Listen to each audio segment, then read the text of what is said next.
John 8:36, if the Son sets you free, you will be free indeed. At sa karanasan ng maraming kabihasnaan, mga lipunan at mga individual, isang mahalagang factor to be happy is to be free. Maging malaya. Huwag maging alipin, huwag nakatali, huwag nakakulong. Panginoon, salamat po sa kalayaan, salamat sa freedom, salamat sa liberty na sa inyo lang nagmumula. Turuan niyo kaming maunawa kung ano ang halaga nito at papel nito sa pagiging masaya sa buhay. Be our teacher, our preacher, our healer. We seek you, Father, in the name of your Son, Jesus. Be free. Malaya ba tayo? O gaano kalaya? Jesus died to set people free from many, many prisons, and one of that is from the Jewish religious law, which was the context of his earthly existence. Kaya siya ipinapatay ng mga Jewish leaders because he was setting the people free from the many chains that made their lives miserable because of their intense religiosity and the many religious laws that were also the legal laws of their land. Acts 13:38-39, sa pamamagitan ni Jesus, ang lahat ng sumasampalataya sa Kanya ay pinapatawad na sa lahat ng pagkakasalang hindi na ipatawad sa inyo sa pamamagitan ng pagtupad sa kautusan ni Moses. So malinaw na malinaw sinasabi, yung mga kautusan ni Moses, kahit anong ginawa niyong pagsunod, hindi na kayo napatawad, hindi na kayo nakapasa, natali lang kayo, lalo kayong lumubog. Pero si Jesus, pinalaya kayo sa lahat ng mga yan. You were set free from the punishment of the sins that were inflicted upon by the law to the people. Pero hindi lang yun, napakarami niyang kinancel, napakarami niyang ni-re-explain, reshape, recolor ng mga laws that made life a lot easier for the people. Galatians 5:6, for in Christ Jesus neither circumcision nor uncircumcision has any value. The only thing that counts is faith, expressing itself through love. So here, the metaphor of circumcision standing for all the laws, the religious requirements of the Jewish religion. At sinasabi ng Galatians, kay Kristo, binaliwala ang lahat ng requirement na yan at inari kayong ganap. Kayo ay kinonsider na pasado kahit hindi nyo ipinasa dahil wala namang nakapasa ng mga yan. So sa pamamagitan ni Jesus, in-extend ang kabaitan ng Diyos, nagpatawad, at yung mga laws na nagpapagilty sa inyo, kinancel pa. So hindi na kayo guilty. John 8:36, so if the Son sets you free, you will be free indeed. And this is freedom from religious prisons. Meron pang iba na freedom na dala-dala si Jesus. Basta yung general theme, the general love of the Father giving people freedom is expressed in many ways.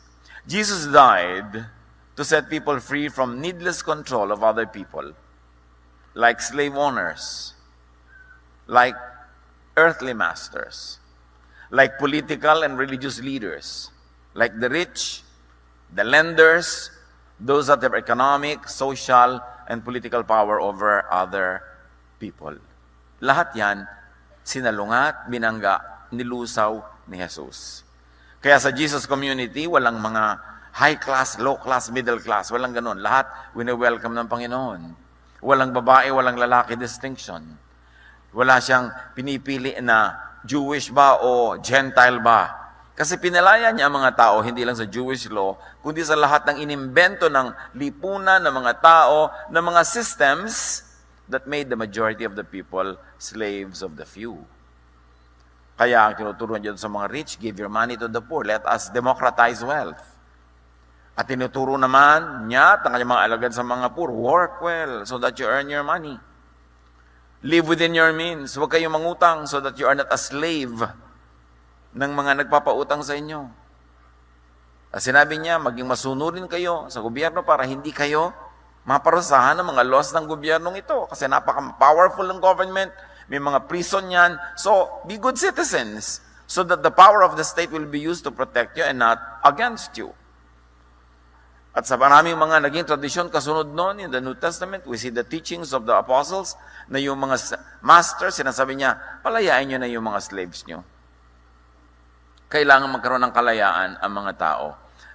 The teachings of Jesus is just not for the religious context, but for the life of the people and all the breadth and width and height and length and depth of that life. Kumpletong buhay. Luke 4:18 to 19, the Spirit of the Lord is on me, because He has anointed me to proclaim good news to the poor. He has sent me to proclaim freedom for the prisoners and recovery of sight for the blind, to set the oppressed free, to proclaim the year of the Lord's favor. Kaya ang mga pagpapagaling ng Panginoong Hesus, totoo, physical na pagpapagaling, pero symbolic din, metaphor, talinghaga. Yung bulag nakakakita, kasi ang pagkabulag, napakalaking prison. Yung nakakulong ka sa kadiliman, hindi ka makagalaw, hindi ka makakilos, wala ka makita, kulungan. Yung mga lumpo, pinalakad para hindi sila makulong sa kanilang mga higaan at mga kung saan sila mapaupo, doon na lang sila maghapon kung hindi sila buhatin ng iba. Yung mga may sakit, nakukulong sila. Hindi sila makakilos, hindi sila makapaghanap buhay, na-exempt sila from society, they are expelled, especially kung mga leper, pinagaling niya lahat. Lahat ng tema niyan, mga kapatid, pagpapalaya. Pati yung mga wala kang magawa dahil Sabat, sinabi niya, Sabat was made for you, you were not made for the Sabbath, pinalaya niya yung mga tao sa pagkakakulong sa schedule ng kalendaryo. Yung mga hindi ko ito pwedeng kainin, yan lang ang pwede kong kainin, pinalaya niya mga tao. Kainin niyo lahat yan, hindi kayo mapapahamak spiritually, although clinically and physically, pwedeng baka marumi talaga yan, but no, heaven will not take it against you in a spiritual way. Puro pagpapalaya. This is the Jesus mission. And this should be the Christian mission, not just congregational conversion of people, not just religious membership, but for all people, whether they are inside or outside of your religious walls. It is the will of God through Jesus that people should be free. Pero parang walang nangyaring Jesus. Lahat pa ng mga oppressors na yun, nandito pa rin sa paligid natin. Oppressed na oppressed pa rin ang mga mayayaman na mahihirap.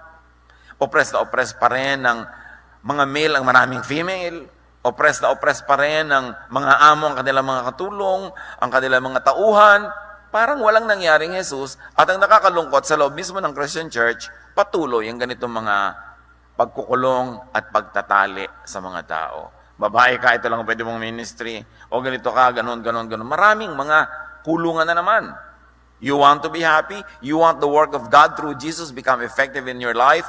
Be free. Goal dapat ng tao to be free. Romans 8:1-2. Kaya nga, hindi nahahatulang maparusahan ang mga taong nakipag-isa na kay Kristo Jesus. Wala na ako sa kapangyarihan ng kasalanan at kamatayan sapagkat pinalaya na ako ng kapangyarihan ng Espiritong nagbibigay buhay sa pamamagitan ni Kristo Jesus. Again, there is a religious flavor to this kind of freedom. Kasi marami tumanggap na kay Jesus, naniniwala na kay Jesus, takot na takot pa rin, ay pag nagkasala ako, pupunta na naman ako sa hell. Nakakulong ka na naman sa issue of sin, sa issue of guilt.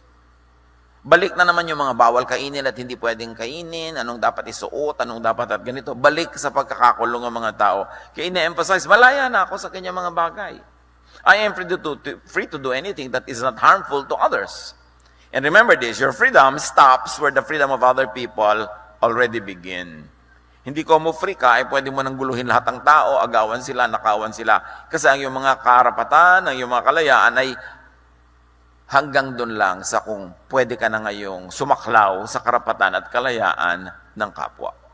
You are free to do good, but not to do bad, especially bad things against other people. Ironically, the Christian church could and has become another chain and another prison. Suriin ang kasaysayan ng Christianity in the last 2,000 years, naging kulungan na naman siya. Ikinulong na naman ang mga babae sa ganitong role, ikinulong na naman ang mga mahihirap sa ganitong role, nagkaroon na naman ng mga amo, mga boss, mga bishops, mga kung ano-ano, mga leaders. Bumalik lang ang lahat. Naging mas oppressive pa kasi ginagawa na sa pangalan ng Diyos, so wala na makakontra kahit oppressive na ang relihiyon. Therefore, you want to be happy, God wants you happy, don't only be free, but stay free. Minsan, madaling lumaya. Magkaroon ka lang ng isang himagsikan, isang revolusyon, lumalaya ang isang bansa. But to stay free? No, they invent their own masters again. Yung mga pakaraming mga bansa sa South America, tinatawag nilang Banana Republic kasi maraming saging doon. Pero kasi nagpalaya sila sa mga sarili nila against the former colonizers, pero they have their homegrown dictators. So, ganun din naman ang ending. Hindi rin sila naging free, sandali lang. Napaka-importante na unuunawa natin that to want to be free, to set yourself free, and to set others free is a godly project.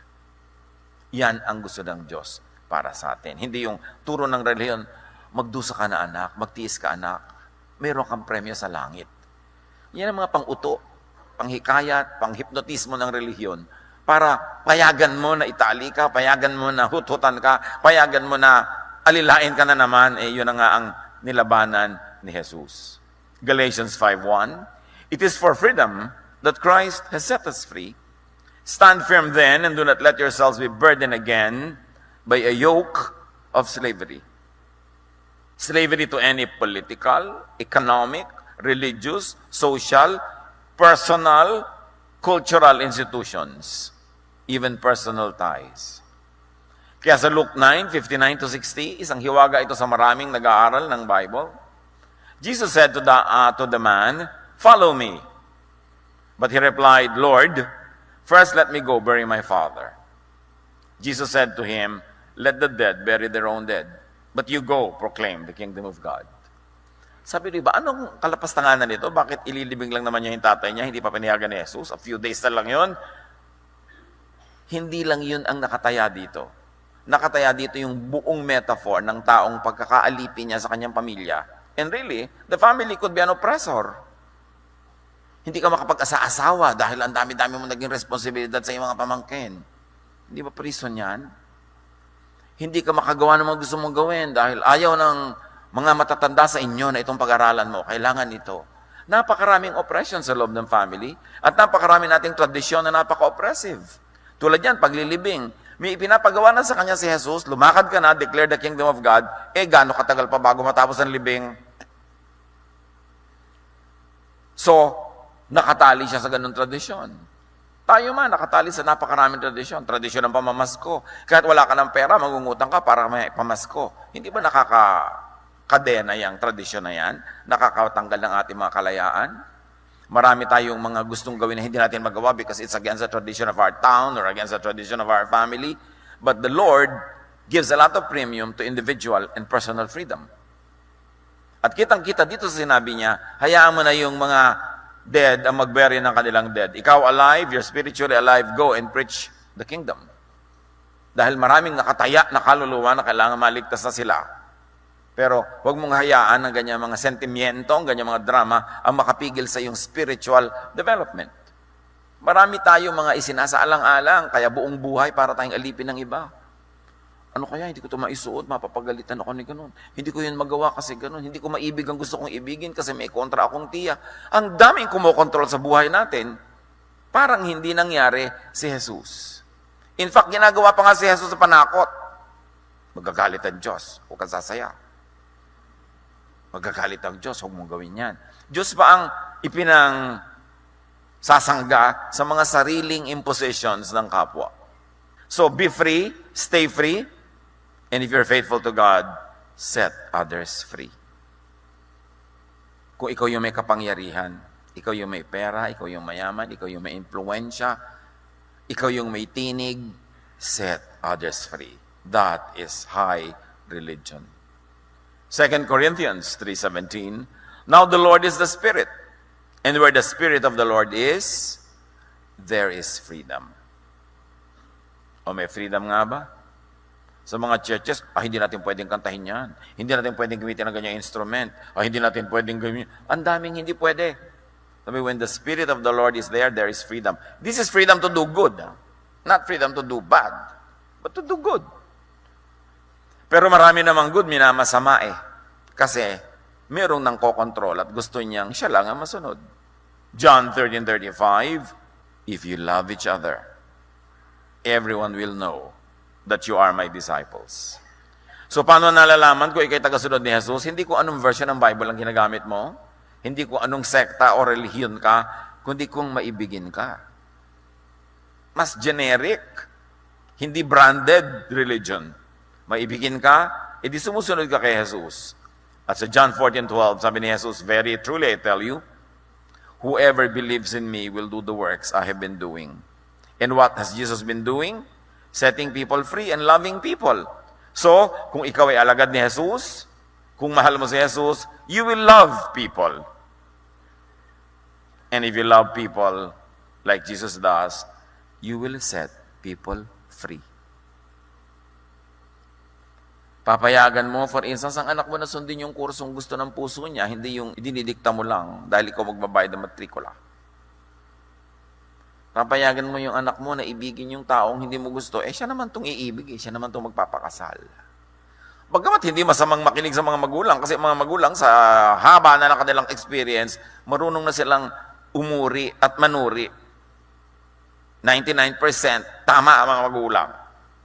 But when push comes to shove, your greatest gift to your child will be to set them free. Meron ako nung kilala na yung kanilang mga young people in their family gustong may gawing career, ayaw nung matatanda. Kinausap pa ako para ako pumigil. Pero sabi ko, yung mga bata may pakpak, hayaan lumipad. Kasi kaya sila may pakpak. Kung pwede lang nga sana, tanggalin natin yung pakpak na yun, ipamulsa na lang natin sila, hindi ba? Yung lagi na lang natin sila kasama. Pero ang bata, pag ipinanganak, nalalagot yung pusod mula sa ina. Yun ang simula ng kagustuhan ng Diyos na magkaroon siya ng buhay na independent. Meron kayong fellowship, meron kayong pagsasama, nagkakabuhol-buhol ang mga buhay nyo, pero meron din siya dapat personal freedoms. Kasi kung gusto ng Diyos na hindi mo wala sa gilid mo yung anak mo, dapat hindi nalalagot ang pusod pag ipinapanganak. Imagine na lang kung 8 anak nyo. Kayo rin mahihirapan, ang dami nakatali sa inyo. Na lumalaya din yung ina dun lumalaya din yung anak. Ganun ang will ng Diyos. In other words, if you love people, if you are like Jesus, and if you are a disciple of Jesus, if you set each other free, everyone will know that you are my disciples, sabi ni Jesus. Do you set people free? Or do you imprison them, especially in religious terms? But if you bind people, if you keep people in chains, if you keep them constantly under your control, whose disciple are you? Because the disciple of Jesus loves, and those who love set others free. Be free, stay free. That is the way to be happy. And what are the simple ways to be free? Very practical and easy to understand. Do not make and minimize making pledges or promises. Do not pledge. Do not commit the future unnecessarily. Kasi nakatali ka. Tali yan. Aaten ka sa kasal ko kailan? 10 years from now, huwag ka mawawala. Oo ka. Tapos ang daming dumating na opportunities, no ka lang, no ka, ay matatapat sa kasal niya. Pag ikinomit mo ang future, nakatali ka. Kaya kung mahal, sabi mo, alam mo kung mahal mo ako pinsan, huwag mo akong papangakuin. Set me free. Kung dumating yung araw na yun and I'm free and it is to my pleasure to be there, I'll be there. But for you to make me commit to that now, just for you to please yourself that I will be there, then you're using me, you are not loving me. Dapat nating suriin ang ating mga ugali. Do not commit the future. And you know what?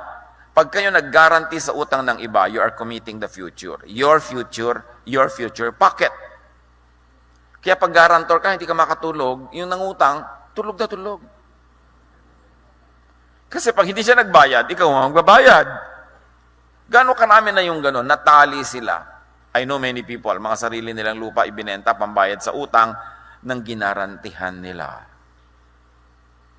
Proverbs 6, 1-5, My son, if you have put up security for your neighbor, ibig sabihin naging guarantor ka, if you had shaken hands in pledge for a stranger, naging guarantor ka ng iba, you have been trapped by what you said, ensnared by the words of your mouth. Do this, my son, to free yourself. Since you have fallen into your neighbor's hands, go to the point of exhaustion and give your neighbor no rest. Allow no sleep to your eyes, no slumber to your eyelids, Free yourself like a gazelle from the hand of a hunter, like a bird from the snare of a fowler. In other words, kung nag-garantor ka, siyempre nag-aalala ka ngayon, bawiin mo agad. Gumawa ka ng paraan. Huwag kang magpahinga hanggang hindi mo nababawi yung guarantee mo. Who are you to guarantee the future for someone else? Magiging problema mo yan. Pero sabi mo, pero mahal ko po siya, kaibigan ko siya, gusto ko mag-guarantee. Okay, go! Pero tanggapin mo yung fact na ikaw ang nakatali at ikaw ang magbabayad yan pag hindi siya nakabayad. And if you can sleep with that, then go ahead. Ang Bible na nagsasabi. Kaya kung may mga humihiling sa inyo mga kapatid, ay, guarantee mo naman ako. Kapatid, sabi mo, nabasa mo na ba yung Proverbs 6? Verses 1 to 5. Hala, basa. Kasi Bible na ang may sabi. Proverbs 22, 26 to 27, do not be the one who shakes hands in pledge or puts up security for debts. If you lack the means to pay, your very bed will be snatched from under you. Clear yun. That's one way to be free. Huwag kayong mag-guarantee ng utang na may utang. Pero kung gusto nyo talagang mag-guarantee, tanggapin nyo from day one that there's a 99% possibility na kayo magbabayad. And if you can sleep with that, then go ahead. Pero kung hindi, huwag na lang. To be free, do not join organizations that make you pledge allegiance or a conditional submission. Nakita niyo napakarami mga fraternity, napapahamak yung ibang member kasi nagpe-pledge sila ng allegiance kahit anong pinagagagawa nila, kabulastugan, lahat sasali. Yung mga kung ano-ano mga societies, may mga sumpa-sumpa pa sa dilim, may mga kandi-kandila at bungo-bungo, liba na lang katipunan. Kasi mapapahama kayo. 1 Corinthians 6:12, I will not be mastered by anything. Magiging amo ko ba yan? Huwag na lang. Sasali ako dyan? Huwag na lang. Kasi magiging amo ko kayo, dadami amo ko. Do not swear. Promise? Say simply yes or no. Para huwag nyo masyado ibaon ang inyong sarili. James 5:12, above all, do not swear. All you need to say is a simple yes or no. Mas madali-daling bawiin yon kasi may kasama pang sumpa.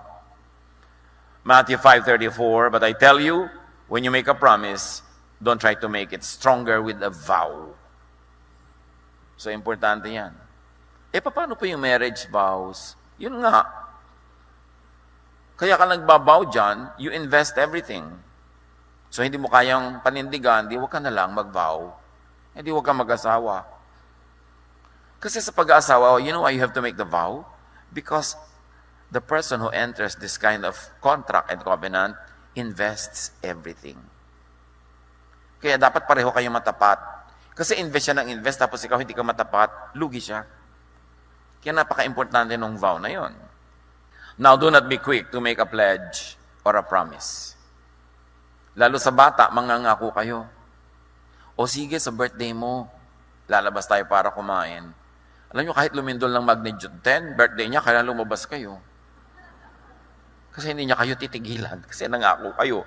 So, kailangan may mga, anak, pagka ganito, pagka ganon, gagawin natin. Kasi napakahirap din to pa rin yung mga pangako.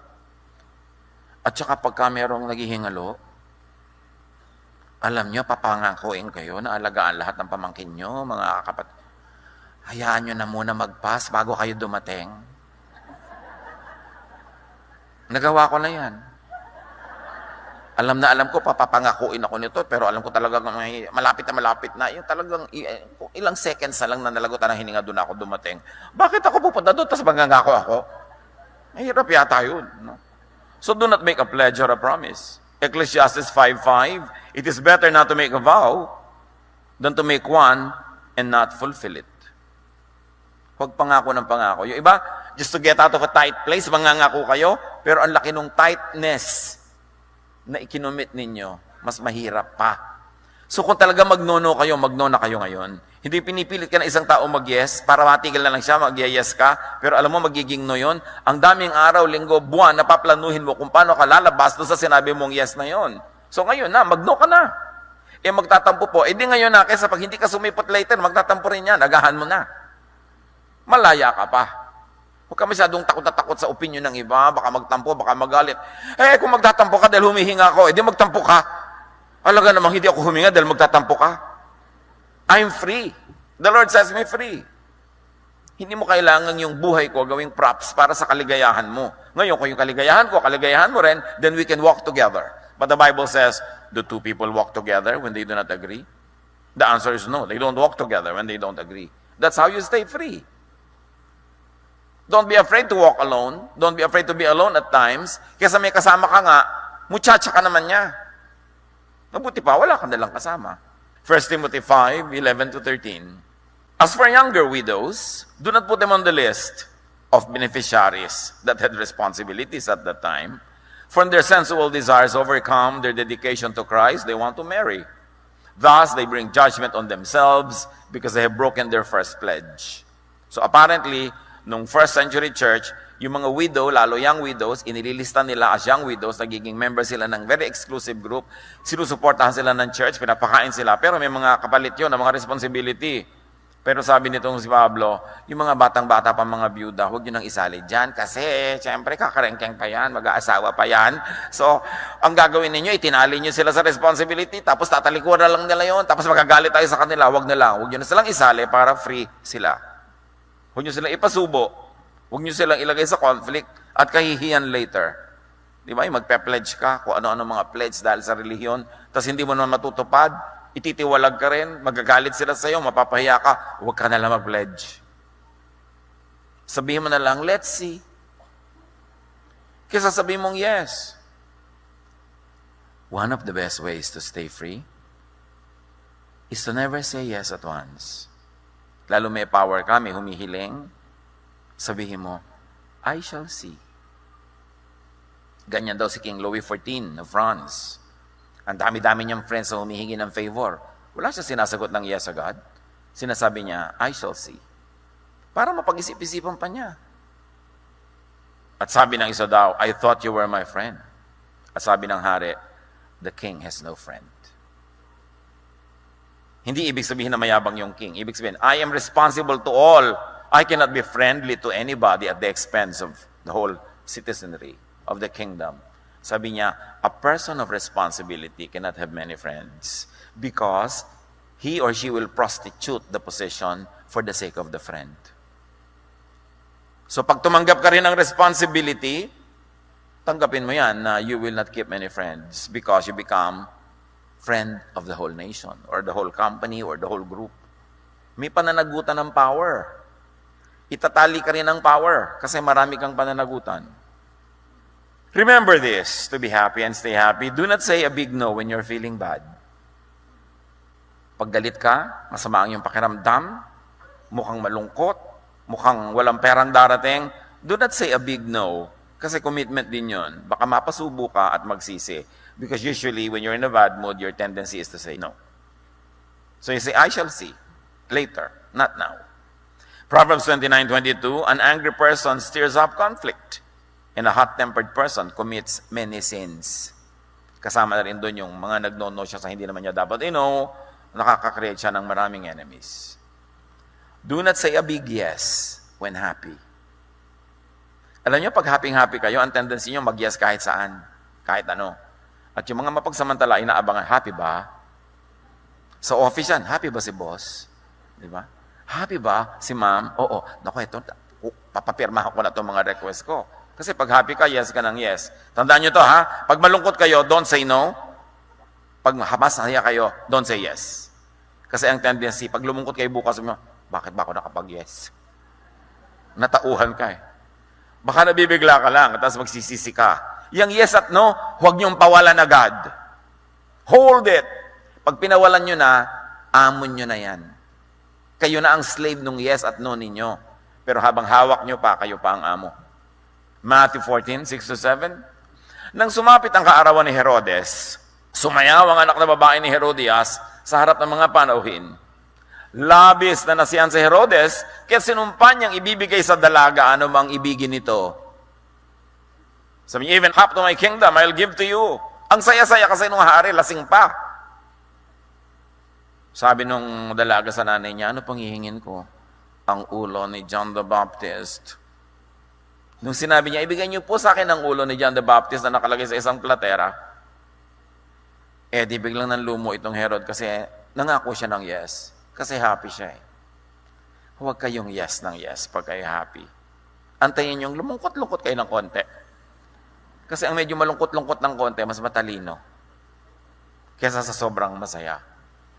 Do not commit when tired or sleepy or hungry.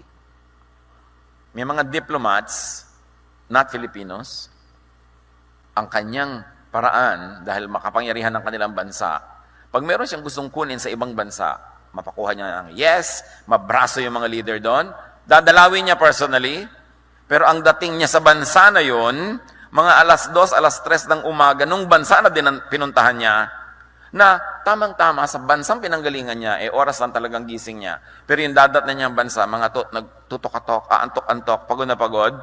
So para matapos na lang yung meeting na yun, yes talaga sila ng yes, nakukuha ng diplomat na ito ang lahat ng gusto niya. Kasi yung kinakausap niya, inaantok. O pagod. Kaya kung kayo antukin after lunch, huwag kayong pipirma ng anumang papel. Huwag kayong makikipag-meeting. Kahit ako, kinukuha nila ng speaker, after lunch, inaantok ako, anak, sa oras na yan. Nilagyan mo ko sa ibang oras.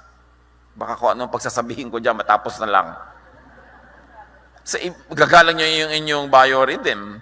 Kasi may mga tendency na kayo mag-yes o mag-no, depende kung ano ang chemical composition ng inyong katawan. Genesis 25:29-34. Minsan, si Jacob ay nagluluto ng sinabawang pulang patani or lentils. Siya naman pagdating ni Esau mula sa pangangaso, sinabi niya, gutom na ako. Bigyan mo naman ako niyang mapulang niluluto mo. Sumagot si Jacob, ibigay mo muna sa akin ang iyong karapatang bilang panganay.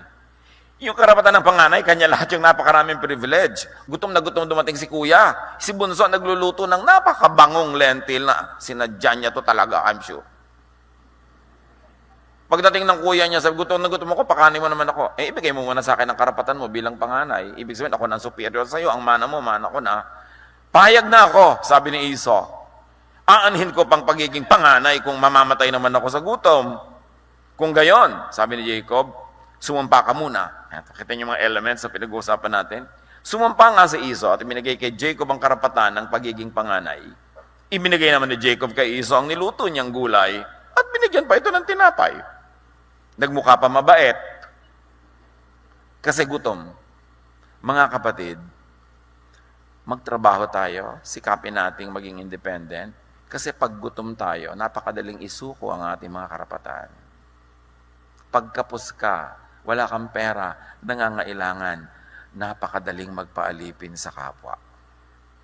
Kaya yung pagiging economically active and productive and fruitful, part of freedom yan. Part yan of Christian ethics. Because when you don't have anything, and people give you something, they can throw it at your face, and you have no choice but to smile. Naaalipin ka, pag needy ka, kaya kailangan di ka needy. Iwasan na dumating sa ganong pagkakataon. And do not commit at once sa mga invitation. Tulad ko lang, por Dios, por Santo, ang tanda-tanda ko na. Tapos ang dami-dami pa, ipakasal nyo naman po kami, Pastor, kailan? 2 years from now po. Anak, ang tagal-tagal pa nun. Paano ko may biglang magyaya sa akin ng round trip around the world? Di ako makalakad dahil nakukomit ako sa'yo. Saka na, invite me 1 week before. Ay, ang lapit naman po. Kung ayaw mo, diwag. Ba't mo ako pinapakomit ngayon? Ganun mo ba ako ka-love? Tinatanggalan mo ako ng freedom? Gawin mo lang akong trophy pastor, trophy tagagawa ng wedding mo, kahit yung buhay ko natali na sa'yo. So, isipin naman natin yung ganun. Maging mabait tayo sa kapwa, huwag natin silang ipahamak o ipasubo sobra.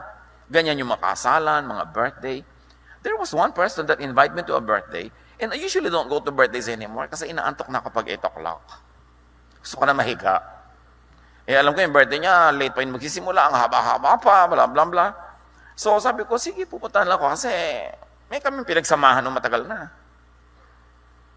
So niya, huwag ka mawawala. That was the most unkind thing I heard. Yung, huwag ako talagang mawawala. Yung, napakalaki naman pananagutan yan. Di ba? So, napakahalaga mga kapatid, to not overcommit. Do not accept every invitation. Pero kung wala mag-iimbita sa inyo, pasalamat na kayo umimbita. Yes na agad. Pero kung pagod na kayo and you have earned it, huwag kayo lagi mag-commit. Mga events. Ang dami mga event. Birthday, minsan ko lang pong birthday yan. Oo nga, iha, minsan mo lang birthday. Pero merong 5,000 tao sa church. Minsan din sila nagbe-birthday a year. Kung lahat yan pupuntahan mo, di naubos na yung buong buhay ko, ka-attend ng ganyan. So mahal mo ko, ganito dapat ang invitation. We love you, we like to invite you, and we will be glad if you could come.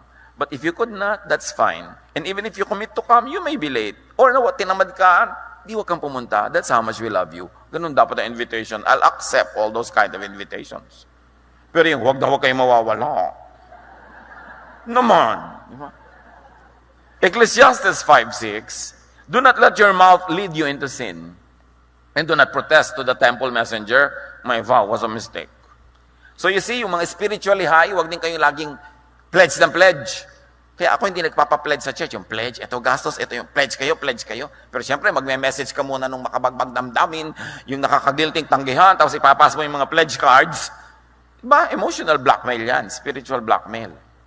Kaya, sabi ni Ecclesiastes, kaka-pledge mo pa lang kanina, natauhan ka, sabi mo, may vow sa mistake, binabawi mo doon sa program director yung pledge mo. Kaya sabi niya, huwag kang pledge ng pledge. Judges 11, ito ang isang pledge na gusto kong tandaan niyo mga kapatid. Sumumpa si Jephthah kay Yahweh ng ganito, kapag pinagtagumpay ninyo ako laban sa mga Amonita, susunugin ko bilang handog sa inyo ang unang lalabas sa aking bahay at sasalubong sa akin pag-uwi ko. Ugali ng maraming hayop, pag dumadating yung kanilang amo, nagtatakbuhan sa pag-greet. At sabi ni Jephthah, Lord, papanalunin niyo lang sa giyerang ito. Ang mauna sa takbuhan na ito na sumalubong sa akin, susunugin ko bilang handog. Gusto niyo ba yung ganong pledge? Nang magbalik si Jephthah sa Mizpah, sa kanyang bahay, sinalubong siya ng kanyang anak na babae na sumasayaw sa saliw ng tamburin. Siya ang kaisang-isang anak ni Jephthah. Nang makita siya ni Jephthah, pinunit niya ang kanyang damit at buong paghihinagpis na sinabi, anak ko, kay bigat na bagay nitong ginawa mo sa akin ngayon. Ang panata ko kay Yahweh ay hindi ko na mababawi pa. Dapat sinabi ng anak, bakit ako nagbigay? Kayong gumawa ng vow. Why don't you burn? Ba't ako? Kasi nag-pledge ako. Sabi niya ganun. Ang tanong ito mga kapatid, bakit naman nata? Huwag kayong panata ng panata. Yung namamanata, maglalakad ako ng 10 kilometro tuwing Biyernes Santo. Kahit bumabagyo, kumikidlat, maglalakad kayo. Di ba? Kung di bumabagyo, kumikidlat pa, yun naman sabihin kay Lord na, joke. Bakit hindi binawi ang panata? Di ba? At bakit kinonsinti ng temple, ng religion, ang mga panatang yan? Kasi beneficial yan to religion. Namanata ka, so obligado ka ngayon magbigay, maglingkod, magganito, magganon. Pero ang nakakalimutan nating lahat, nakalimutan ni Jephthah, mabuti at mabait ng Diyos. In fact, ayaw ka nga niyang mamanata eh. So kung ayaw ng Diyos na ikaw vow ng vow, pledge ng pledge, at nagkamali ka nag-pledge, magagalit kaya siya kung binawi niya, Lord, di po ba sabi niyo, gusto niyo free ako? O yan na end, sisimula mo. Pwede po bang bawian na lang? Hindi kaya pwedeng sabihin ni Jephthah yun sa Diyos? Anong pagkakakilalan sa Diyos? Ganong kalupit?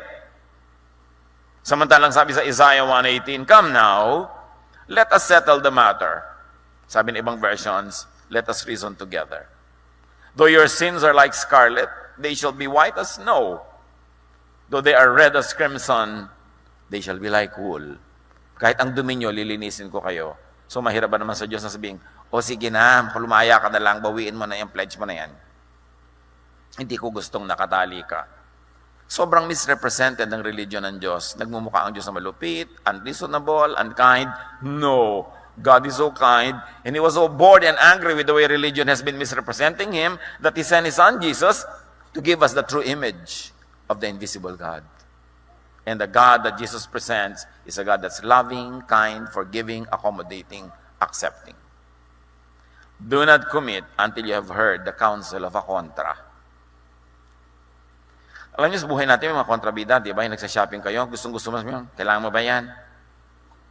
Bibitawan mo tuloy itong binibili mo. So, pero sa mga, sale. Sale nga, pero kailangan mo ba? So, end ka ngayon uwi na wala kang dala. Malaki ang ministry ng mga kontra.